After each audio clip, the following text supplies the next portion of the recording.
I'm on day 2. I thought I'd do a quick state of play video. We've got, this is on the British side of the line, so this is the British right, the French left.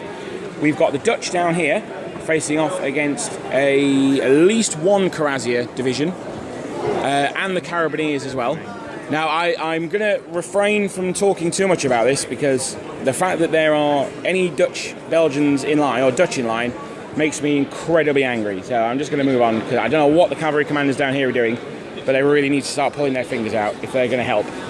So we've got a load of lancers. We've got some infantry in squares, but not enough as far as I'm concerned. So we come left along the British line, more towards the centre, and we see the Brunswicker Brigade here, and they're up against that French counterattack. I've only shot it from the French side of the battlefield, so it's quite interesting to see it from this side. The Brunswickers have dropped back. Now, a lot of their units are very heavily damaged, but I'm not sure the French are going to have enough to push through. Certainly that brigade over there is taking some heavy casualties. This one here is looking a little healthier, but it's still not fantastic for them. The British are, they're pretty deep there, so we'll see how this goes. I think to the left of Hougoumont, from the British perspective, it's going very, very badly for them. They've got quite a few guard units and they've got the rifles, but the French are going to start pouring through this gap soon. There's 2 battalions of KGL holding them up at the moment, but if that combat can, see them either forced back or destroyed, then I think it's going to be open season for the French on this side. However, to counter that, slightly to the left of this position, so I'm just going to go around this stanchion, slightly to the left of this position, the British have absolutely smashed the French. They're almost onto our next line. Now, we've got a load of heavy cavalry over there, again, sat around doing absolutely nothing. Hopefully, they're going to engage the English here, or the British, sorry, and some Brunswickers, and hopefully, they're going to stop them advancing any further. But, yeah. So, there's a lot more squares here. So, I'm going to show you the French Reserve Heavy Cavalry later, because it's on that separate table there, and it is having an impact on this part of the battlefield, but it just can't be seen. Now, what we have got is a load of dragoons. We've got a dragoon division here. They seem to have cleared away most of the British cavalry. There's a unit of light dragoons there, another one there, but hopefully those battalions will be able to get back into column and start advancing again. We've got the Union Brigade here.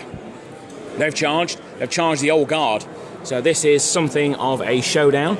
Looking at the 2 units of Union Brigade, though, they're both disordered, so it's not looking good for them. This unit here is going to be able to try and charge the Guard there, but obviously they're going to have to form square if they do that. We've got a load of extras back here, so they're not entirely unsupported. It'll be interesting to see the Guard. We've got a heavy Guard column here. Looks like the chasseurs of the Guard to me. They're almost unopposed. There's no British in this gap at all. Just covered with artillery. So it's not completely open, but hopefully these 3 battalions are all that stands between that massive heavy column of Guard chasseurs there. I'm not expecting them to have very much trouble breaking through here at all. However, having said that, I just noticed on the table behind me, there are all these guys. So maybe it's not as easy as I initially thought. So there is quite a deep reserve here, but again, it's quite not necessarily frontline quality units. So we've got a Nassau Reserve Brigade there.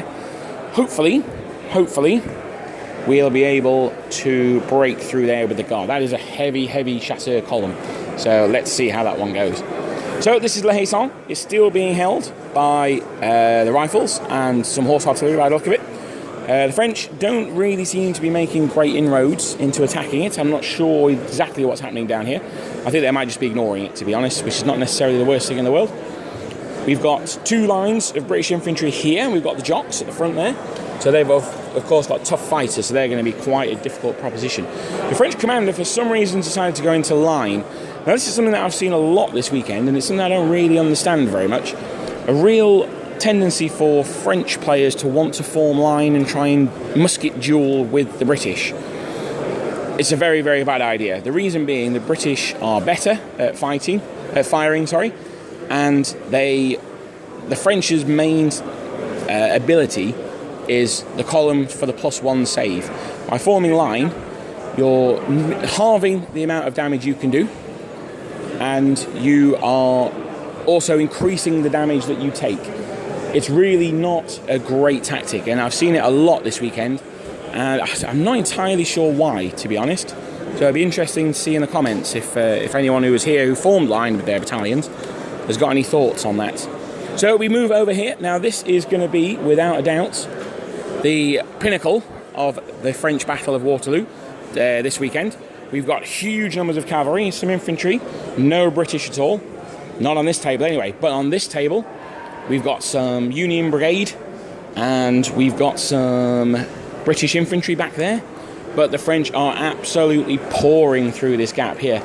The British must be really, really struggling to fill it. They've got a lot of cavalry, not a huge amount of infantry, certainly not much high quality infantry, and the French are really punching through here. If the French can get their cavalry up, so we saw back here, we've got a couple of units of lancers, 3 units of lancers there.